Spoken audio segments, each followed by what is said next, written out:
So here I am with Leon Lindstrom here in Brockton, New York. Thank you.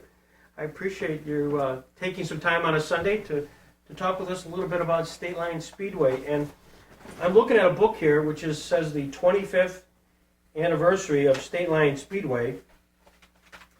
And it talks about the owners and operators statement. And it talks about the list of names of people who helped get us started. And there's the names of Charlie Lindstrom and Leon Lindstrom. That's you. How did you get connected with Lloyd Williams and Leonard Briggs and Don Frank and Jerry Frank? We growed up almost in the same neighborhood.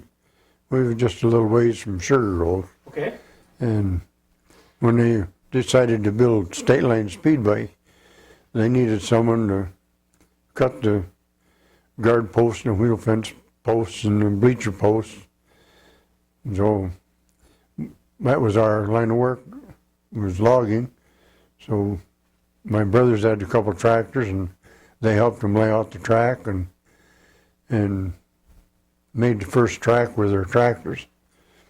And it wasn't easy, but we got it done.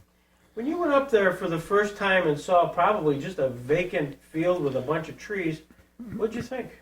Well, I knew it was going to be a project, but Right. the first year, the infield is 3 feet high, and then they, after racing that fall, they got a couple pans in there and lowered it, made it like it is now. I suppose during that first year when you're sitting in the stands, you couldn't even see the cars on the other side of the track. Oh, you can see the tops up.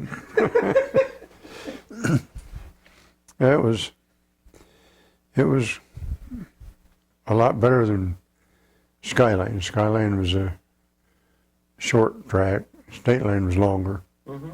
Sort of circular, was it, Skyline? Well, it's almost a circle. Almost a circle. It was a real short quarter mile, but it wasn't nowhere near like State Line.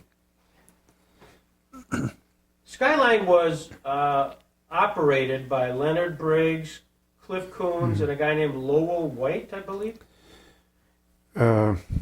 Maybe. I don't know what happened, but you know, when there's partners, you have problems, and they decided to build State Line. So the boys got together and they talked with us, and we helped them what we could. Done pretty good job for what time we had to do it. I thought that they had everything really figured out good because it run that way for a long time. Sure did. I'm going to stop for just a second. When I say Leonard Briggs, what does he mean to you? Is he sort of the mastermind of this thing? Yeah, it kind of seemed to be. Yeah.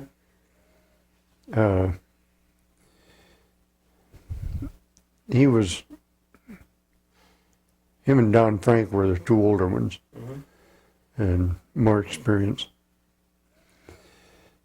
That was when I was just getting into racing. Had you raced at Skyline, Leon? Oh yeah. Did you? Did you race before that at Dickie Benz or? No. No. No. I started racing at Skyline. That would have been about 1955, 54, 55. 55. And as you raced at Skyline, who were the big dogs, the big racers? Emery Man and Dean Layfield. Is that right? There was another guy, I can't think of his name now. He had a 55 Chevy convertible, and he was good. Eb Young? No. He was from Brockport, PA. Oh, Squirt Johns. No. No, not No. Rockport. Okay. Don't know. What made, I keep hearing Dean Layfield, what made him so good? He was good. Just plain good. He's the one that inspired me on racing. Is that right? Right. I hear that Mercury go around there making all that noise, and I told my wife, I gotta have one of them. But I started racing with a 1951 Kaiser. Is that right? Yeah, good old car. Yeah. Good to bang around and learn how. It was a good old car. And he also, Emery Man, I guess he did did he have a kind of a V8? Is that his thing? No, 8-ball it was. 8-ball? Yeah. Yeah. Emery was a good driver. Good man to race with. So you raced up there in 55, and then the next year something happens, and you don't know really what happened between Cliff and... No idea. But then all of a sudden, those 4 or 5, I guess 5 guys, Marv Thorpe included, sort of... Yeah, Marv, he was in there too. He was our flagman. Mhm. He had a car there for State Line for a while. And yeah, in 57, I pulled a engine out of my 56 Mercury and put in a stock car. No kidding. Needed that worse than it did the car.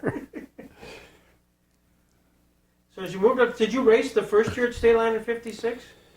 No, I didn't. No. It was a fairly short season. They only had just a few races that year. Right. Well, the time they got the track built and everything, the bleachers up, there was a lot of work to do. Them boys worked hard all day long. In fact, you're mentioned here. The initial step the group took was to hire a bulldozer to clear the land of trees and shrubs. The dozer was then used to strip the topsoil off the actual racing surface, leaving a hard clay base. It was noted the next step was making the grandstands. Poles and planks were cut out of the wood removed from the site, and seats 5 rows high were constructed on both sides of the track. Lloyd Williams said, "We played it as the money came. We didn't do anything to the infield that first year. We ran the races with the infield about 3 feet higher than the track. And during 1957, an earth mover was brought in, and the high infield was cut down to track level, with the dirt being shifted to build up the banked curves on the 2 ends of the oval. That was the last major construction on the track itself." Is that kind of how you remember it? Yep, that's exactly how it happened. And your role and all that, what did they have your company do? You sound like you were in the lumber business or timber Well, business. we done the cutting of the trees and stuff. Mhm. That's what we done. And my brothers had the tractors and they moved them into where they could use them. And we helped them when they was drilling holes for the guard posts and the wheel fence posts. Bleacher posts, they just set them on top of the ground right then. That was the easiest and fastest. But you had to cut different lengths, you know, Yeah. for the steps and each seat. Yeah, they've done a good job. Always liked State Line. That was a good track to race on. And you raced there for how many years? Oh, 59, I started racing NASCAR, Mark and USAC. Mm. Oh. Only raced, I think, one time on State Line after that. So 57, 58, and 59 were sort of your time periods at State Line? That's right. What was your car number? 51, and then I went to 96 when I started running NASCAR. So I'm going to show you, have you seen this book at all? No. Okay. Well, I'm glad you mentioned this. I'm going to show you. Does this look like your car? This is 1957? That was the night I rolled over the wheel fence, 56 Ford. Is that right? How'd that happen? Talk to me. Oh, there was I can't remember his name, he was from Jamestown, had a 56 Pontiac, and he was crossways the track, and I tried to go around him, and I got caught up in the loose dirt, and it went into the fence, and it spun around on the front end of it, because the back wheels crawled up the guard post, I went right out over the fence. Oh my gosh. Never got a sudden jar. But I wasn't going very fast. The time it happened was I'd break down all I could, but Yeah. in mud you don't stop too fast. It was pretty wet that night. Did you have some success at State Line? I won a few races. What was the economics of it all, Leon? Did you? Well, it was fun. That's what we done it for. Was excitement and fun. I'm going to show you pictures of some of the. Oh, here you are again. This is 1959. Here we go. One of you guys are going the wrong way. That's your group.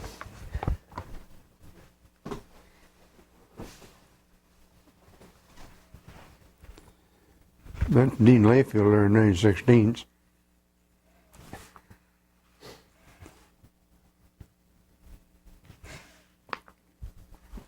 Yeah, 59. See, I didn't race much in 59. Boy, they got that bottom one there just great time, didn't they? Yes, indeed. Oh, God. Old Dean was right up about ready to go over.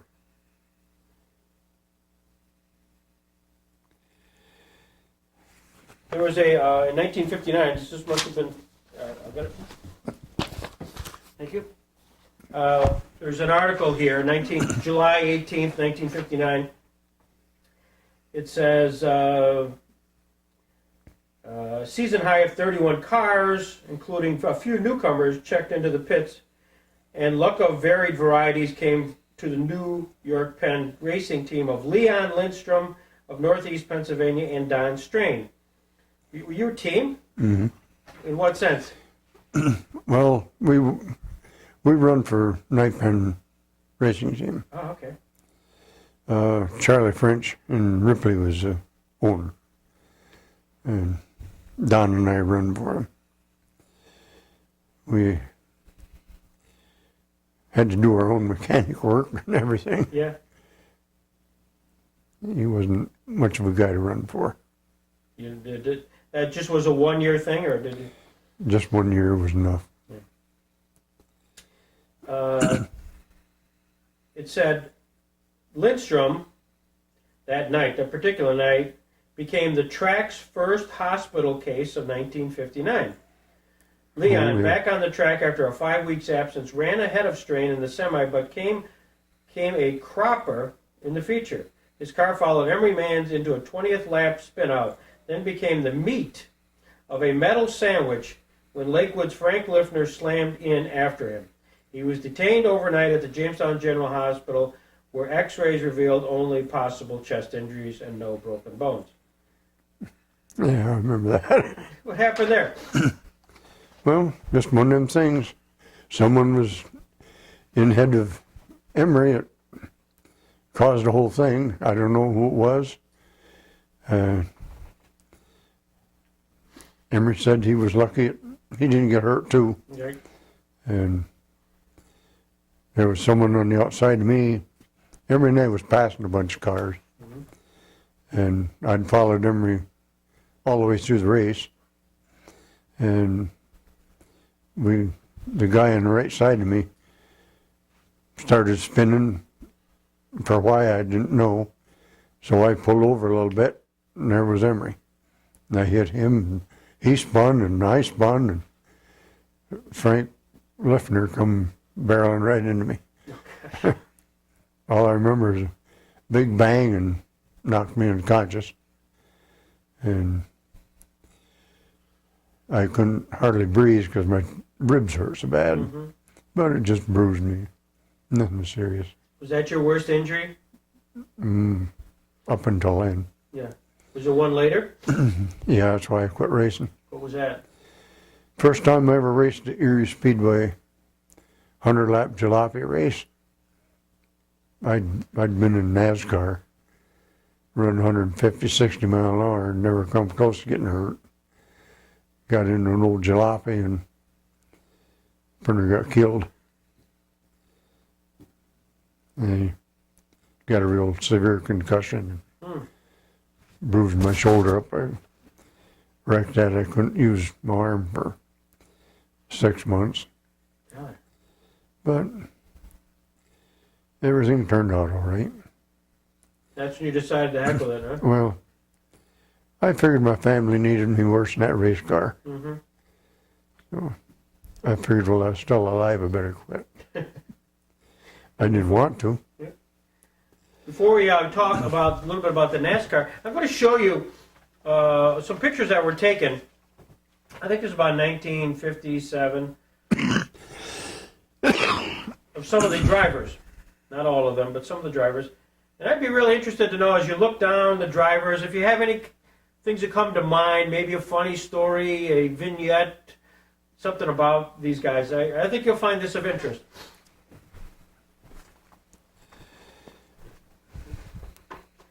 Bobby Snars. Bobby started driving 56 olds when we used to race each other. We couldn't keep up with the others because the others had bigger engines. But we had a lot of fun trying. But then Bobby got great. Yeah. He was really great.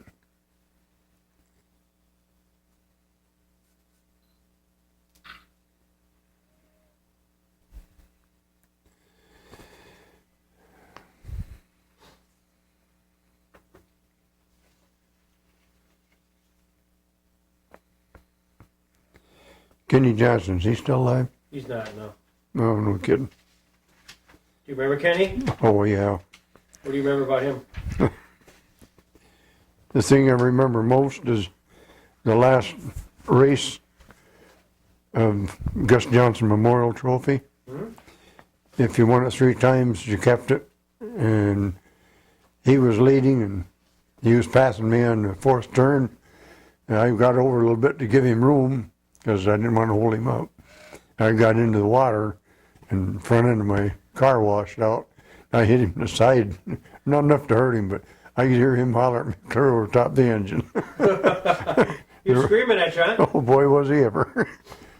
I just backed off and let him go because it was his father, and I figured he deserved it. Did he win it? Oh, yes. He was a good driver.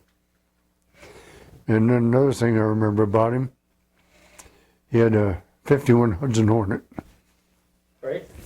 And the left front wheel spindle all broke off from it at Skyline, and he ran the whole 50 laps.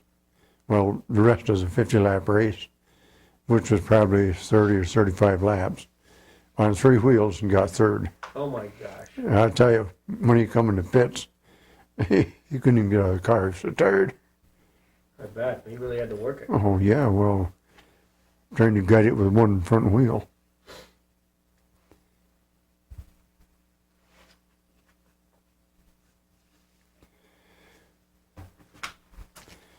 Good old Dean. Well, again, we talked a little bit about that, but you know, Dean had a lot of success in a lot of tracks. Was he any distinctive racing style that you remember? Yeah. He had his own way of getting around the corners. How was that? Dirt tracking. Yeah. Right broadside. Was that right? How would that work? If you had to describe that, how would...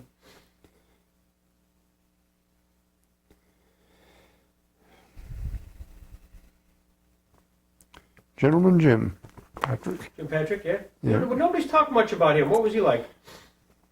I didn't really get to know him that well, but what I did know of him, he was a nice guy. Yeah.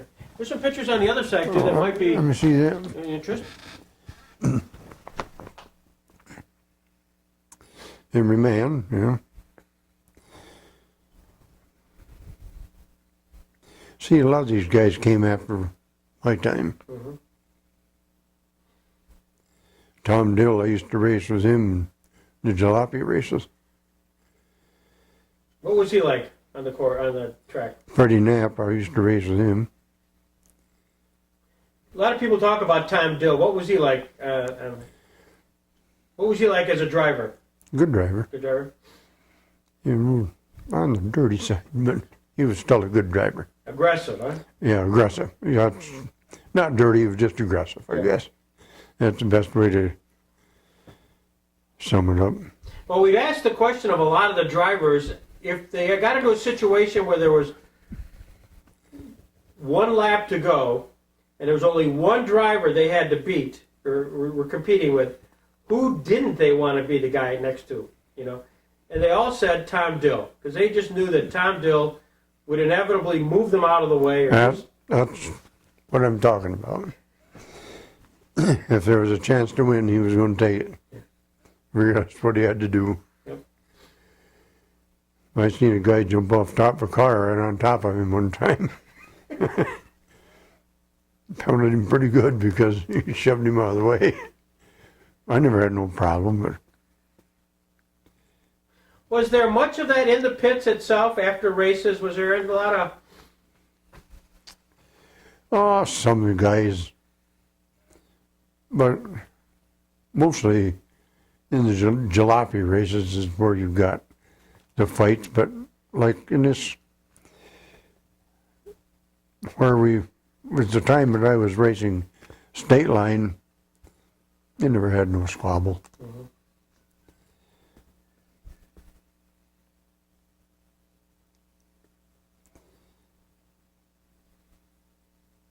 Was Squirt Johns, he was there when you were there, right? Oh yeah, Was he one of the best?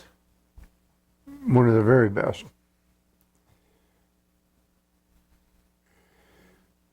What made him distinctive, Leon? Just a good driver. He was good. Good man to race against. If you could beat him, you had to be good. Yeah. I used to give him a tough time for a while. He always found a way to get by. Yeah.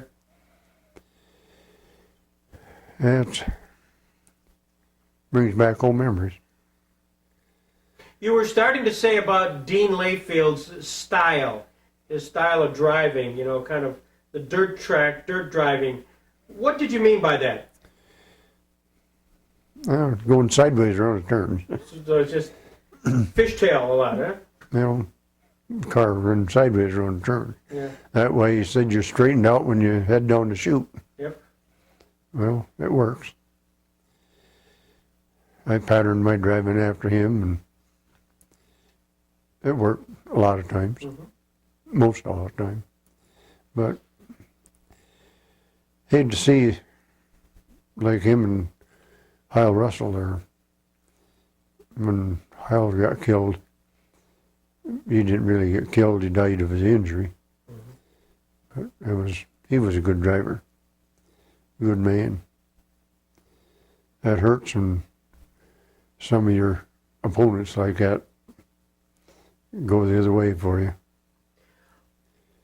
When Dean Layfield died in 1961 of a pebble, Stone hit him in the temple.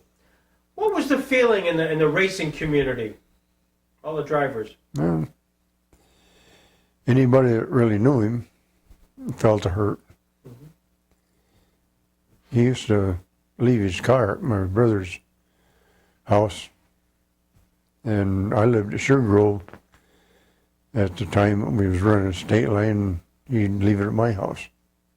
So I got to know Dean pretty well. Him and his family. Mm-hmm. Alice. Mm-hmm. Yeah, he always called her kissing cousin. Yeah, she was a good lady.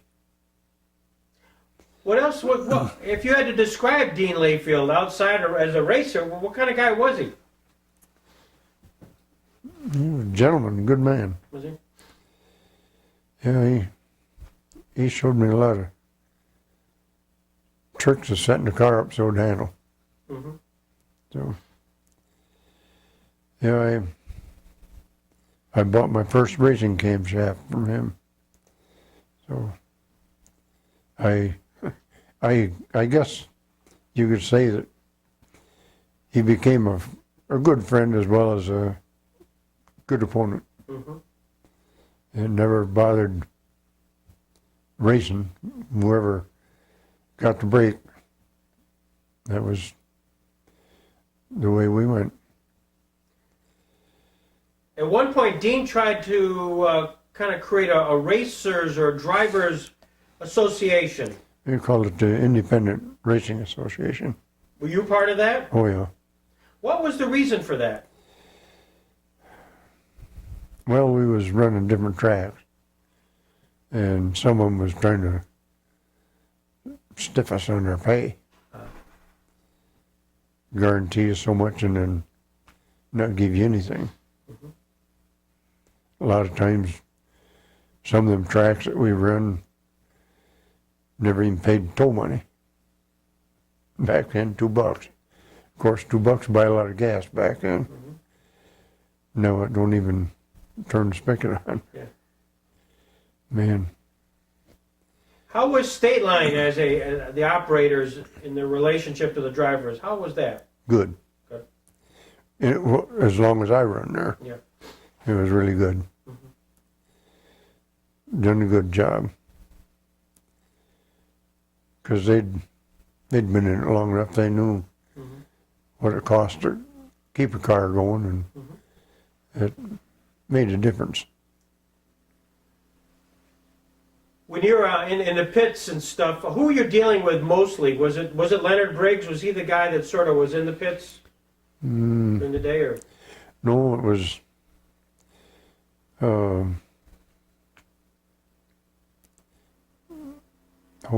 Jerry or Don? Jerry Frank was in the pits a lot. Was it? Yeah. Leonard, he had more to tend to with the business end of it. Mm-hmm. But wasn't too much to go on in the pits. They had just announced who was going to be up next and what position he was going to be in for another race. But they were all good. Does the name Stan Moline mean anything to you? He was a pit steward in the early years. That must have been after my time. Yeah, okay. We've also heard that a few of the drivers had maybe quicker tempers than others, like Bud Finale. May have been a little bit of a... Never had any problem with him. So I couldn't say.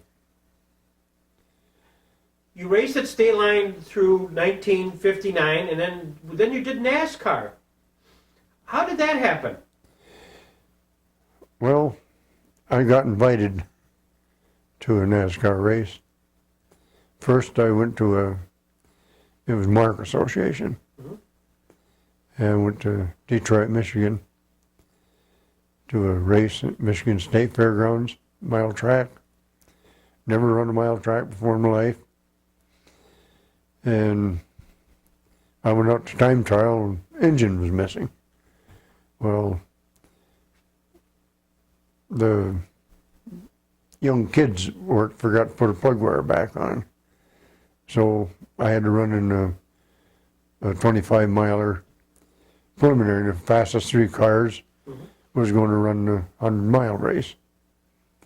So I went out, and of course I started last car.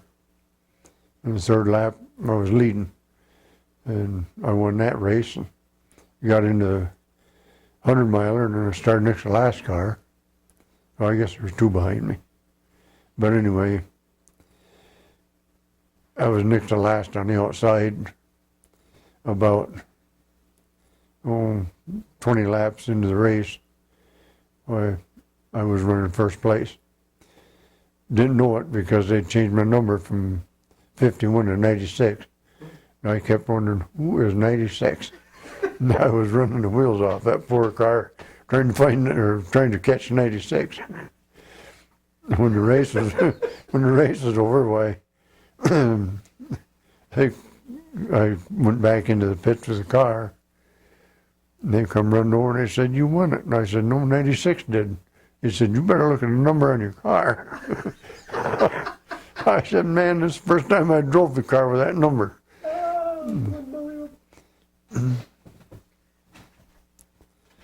Then did you drive other races then? Oh yeah. Yeah, went up into Minnesota and went down Georgia, run down there, run Ohio.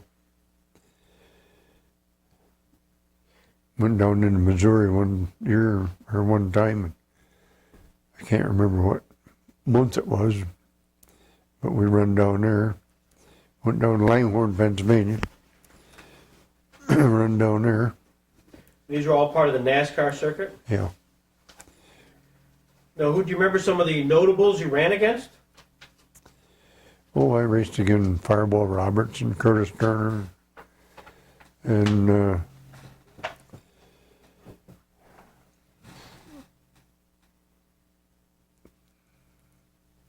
most of them are dead now.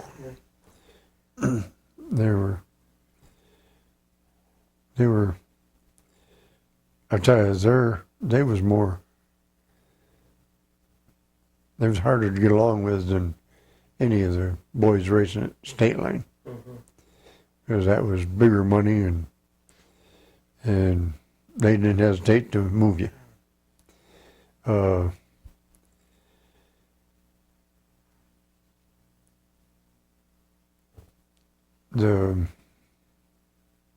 The king there, what the heck is his name? Casey Kane? No. Oh. King. I can't remember his name, but I raced against his father, and he was just coming out onto the racing then. But his father, I saw him one day put his son right into the wall because his son was racing him. His son would have beat him too. He was passing him, but he wanted to win that race. Petty? Petty. Lee Petty? Oh, Put Lee Richard Petty. into the wall? Oh, yeah. He didn't bother him a bit. He was a hard man to run again. In the NASCAR, was there much camaraderie though after the races? Did you talk to the guys, or was it? Not like State Line. Yeah. State Line was a friendlier organization. It's like you see on television now in NASCAR. You don't see them chum around too much. I don't know whether it means anything or not, but you see these commercials where they're about the razor and stuff like that.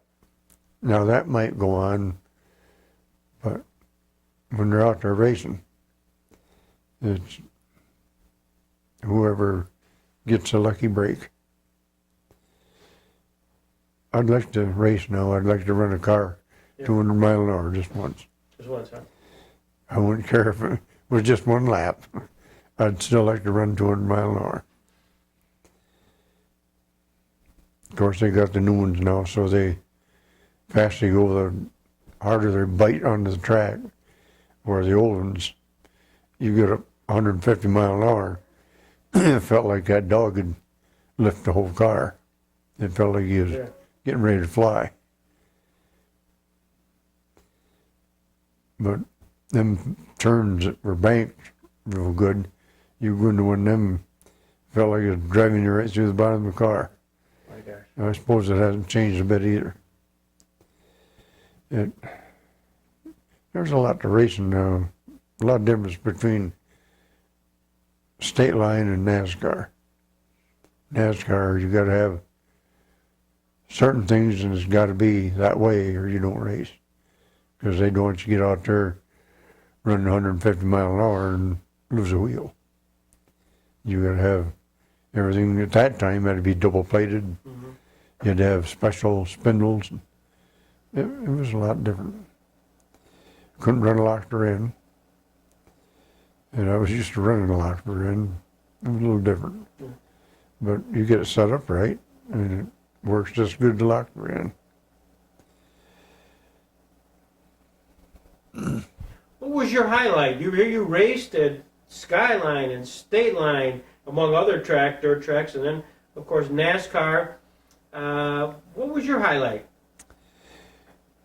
State Line, I guess. State Line? Any particular race or anything that's unique that you remember? No, I just liked racing at State Line. Mhm. Yeah, that was always home track. I grew up about a mile from State Line, so my brother owns the old homestead. He bought that long time Charles? ago. Yeah. Now, did he race late models? No. So No. you were the driver, huh? I was the only one that ever raced other boys. Yeah. My younger brother, he tried it a little bit in jalopies, but 2 or 3 weeks, that was it. Yeah. Never had a car, wouldn't do it. Always curious during the early days when this racetrack gets started up in Busti. What were the guys at Skyline who were trying to compete at that same time? What were they thinking? I don't know. Really don't know, but it didn't last. Yeah. Skyline went out. I used to run Skyline and State Line. And just a couple of years and Skyline was gone. Were the purses about the same, or do you remember? No. Skyline was real cheap. That, the best way I know how to put it. Yep. They didn't pay like State Line. And the guy who ran Skyline was that Cliff Coons? I think so. Did you know him at all? I knew who he was, but I didn't really know him. I knew the man, but never got really acquainted with him. So, for you, your preference was State Line, and did they purposely kind of have the purses higher to draw the good drivers? They always got a bigger crowd so they could pay more. Mm-hmm. That's what determines the purse, Right. is the size of the crowd. But State Line was a lot better track to watch a race at. They had bleachers both sides, and everybody always thought that State Line was built right on the Pennsylvania State Line. It's a half a mile from the State Line. They just call it State Line Speedway because it's close. Right. Aside from Dean Layfield, were there any other drivers that you sort of looked up to or sought advice from? Yeah, Emery Mann and Jim Patrick. He was a friendly guy to talk with. And I knew Kenny Johnson pretty well. And his dad told me a lot about racing. Gus. Gus. He was a good man. Well, there was a lot of the older drivers that they give you pointers. They'd see you make a mistake. It was only to benefit them, you know.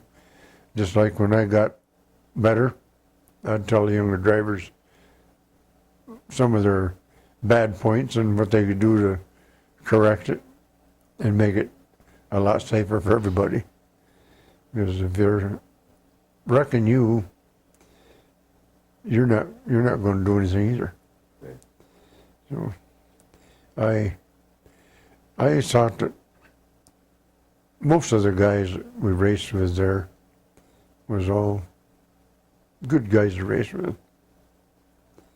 Joe Saunders was a little harder to get to know, but he was a hard driver. He was a good driver. He won a lot of features there at State Line. That's right. Won a lot of races.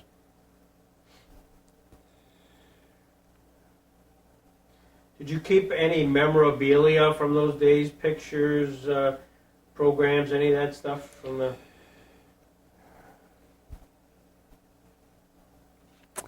I got a picture, but it's in my camper. Mm-hmm. That's up at Erie. Got it stored. I got a couple of pictures in there. First picture of the first race I won, and that was with that 51 Kaiser. And then Was that a State Line? no, Skyline. Skyline. Yeah. And got a picture of the first race I won with a 56 Ford. Yeah, I helped build that 56 Ford. my brother-in-law and his friend really owned the car. Right. They was going to drive it one time for each one of them, and that was enough. Yeah. So they told me I was going to drive next. Well, the first time I drove it, I won the heat race. So Back here was in 1959. The '56 Ford was number 51, Leon Lindstrom, Northeast Pennsylvania. Here's just a kind of the line drivers lineup for that particular year.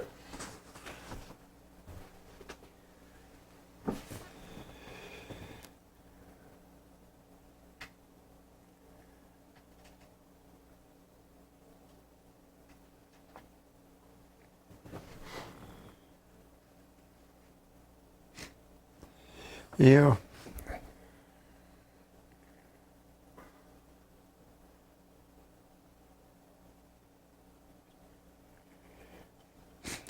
yeah, we used to race at Bradford. That was a pretty good track, but it was always so darn cold there. Yeah. Man, right up on top of the mountain.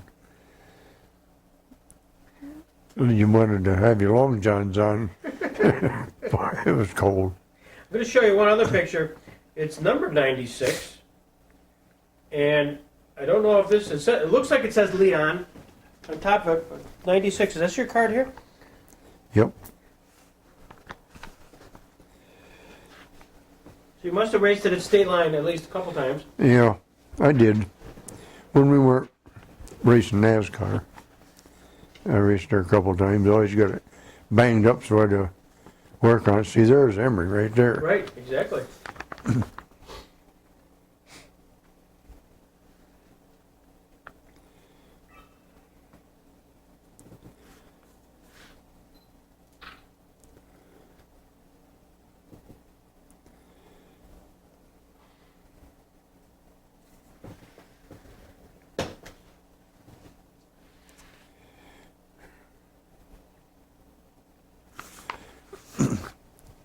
I bet good memories, huh? Yeah. Had a lot of fun there. What's the question I haven't asked you about your days at State Line that, gee, I was kind of hoping, Greg, you would ask this question. What am I missing here? I don't know what it would be. Well, you were there literally at the beginning. Do you remember the first night, the racing? It was 1956. It was July of 1956. They'd have say it had several rainouts. Mm-hmm. Then they had a race, and then And that was wet. yeah, But they still had to race.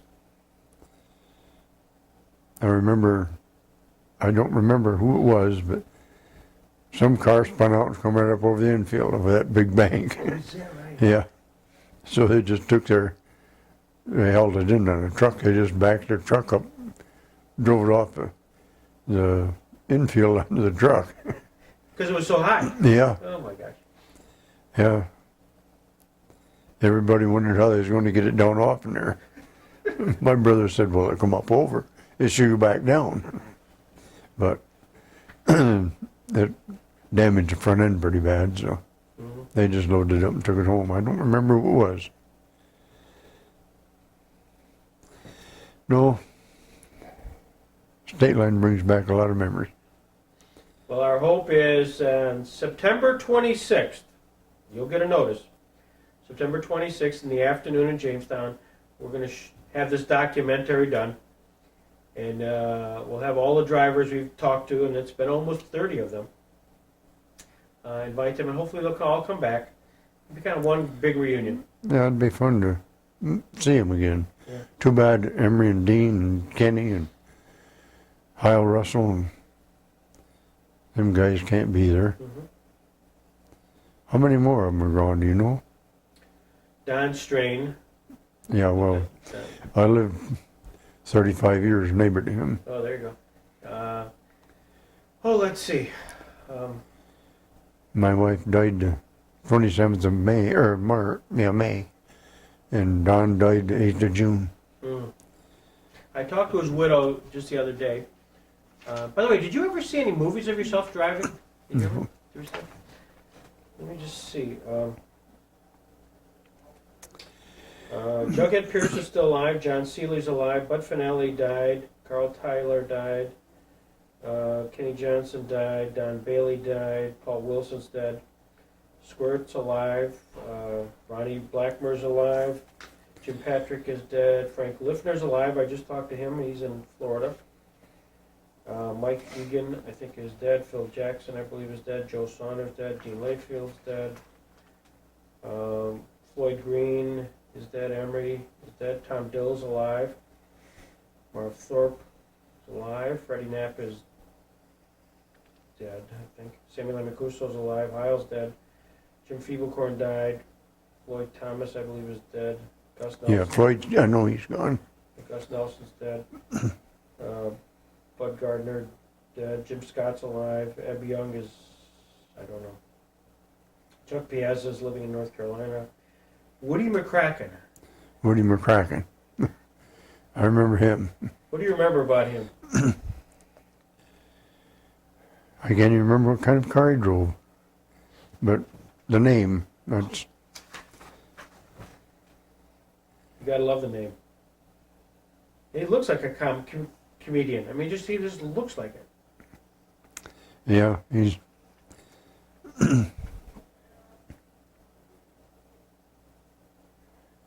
Yeah, I don't know about George McCracken. Eddie Kisco's alive. He's in Keene. Floyd Finale's alive. Some of these guys may have been a little bit later. Bud Fiersdorf's alive. Oh, I remember them guys. Billy Layfield just died. That's Dean's brother. Dean's brother. Mm-hmm. Dean's other brother, Herb, who raced a little bit at State Line, but basically other circuits, is alive. Bobby Schnars is alive. So there's a good Ray Groves. I don't know if you remember Ray Groves. He drove a little bit. Again, we're focusing on the first 10 years of driving. Some of the other guys, like Skip Furlow, and who had big success there. We've talked to them, but only because they were kind of kids. Yeah. In it. Well, they were... I'm with the old group. Yeah. Well, we're delighted. There's so many of them, and delighted to have caught up with you, Leanne. And another guy we talked to just yesterday, who we're going to set up an interview with, is Herb Gustafson. Does that ring a bell? Mm-hmm. He just, again, a short period of time he raced there in 58 and 59.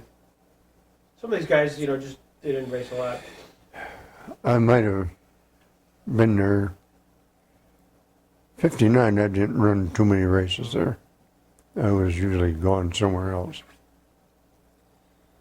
Well, I got to tell you, this has been fun for me, Leon. I can't thank you enough for opening up your doors to... Well, I'm glad you came. Bring back some old memories, some good ones.